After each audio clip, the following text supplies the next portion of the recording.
Here today with Mike Saunders. He's the CEO of DigitLab. I just wanted to connect with him and pick his brain around the concept of building people community in the context of our digital world. So thanks for spending the time. Pleasure. So if I had to start this off, I think the first thing I want to ask you is, what is digital? It's an interesting question because I think everybody has their own version, but for us and why we founded DigitLab and the work that we do is digital does two things. It accelerates competitive advantage.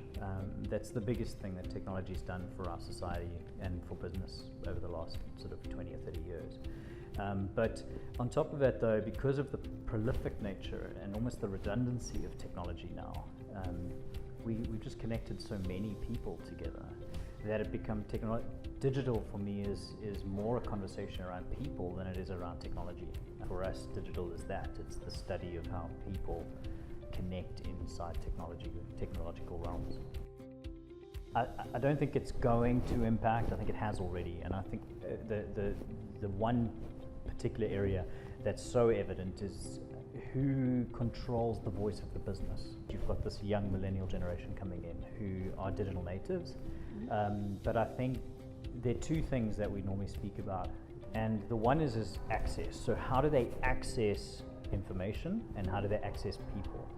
So boomers, the boomer generation, they access people through golf games, networking events, all of these things, okay? The millennial generation does that in their own way, but through social networks, through WhatsApp and Snapchat and all these different things. And so they're actually touted to be a more social generation, yet they, than the boomer generation, but they don't look it because it's all through this device that they do these things. So but when you walk into an organization, we like ban Facebook or we ban them from certain technologies, and then we wonder why they're not succeeding. It's because we've taken the number one thing that people use to propel their career, which is their network, and we've taken it away from them. And so those two pieces in this idea of access and this worldview change in access is quite interesting, because this younger generation is walking in and saying, hey, we know how to succeed in this digital world. We're walking into an organization where where they aren't necessarily equipped with us. So they're not running cloud systems, they're not running social networking systems, they're not doing these things that can help us. So that's a systems conversation. The other one is more like a people conversation. And that's because of this hyper-connectedness to news globally.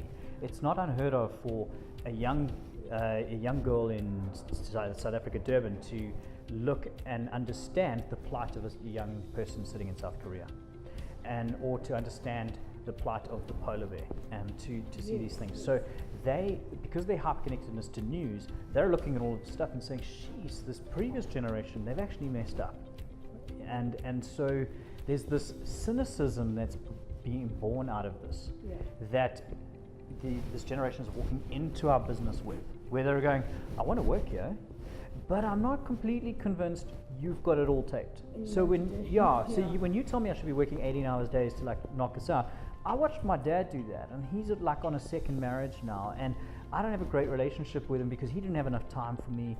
And then he saved all this money and then lost it in the recession. So now he has to carry on working, which he doesn't really want to do. It wasn't his life plan, and so he's actually like this dream you're trying to sell me doesn't actually work, and I can see it, and it's close to me, and it's affected me personally. And so when I look at that, I'm walking into your organization challenging your norm, and that comes across as self-righteous, that comes across as rebellious, etc. But really they're just going, I need to test this because I've seen that a lot of the decisions that society has made around the world are really impacting people negatively, and I don't want to be impacted like that. And that for me is a leadership thing.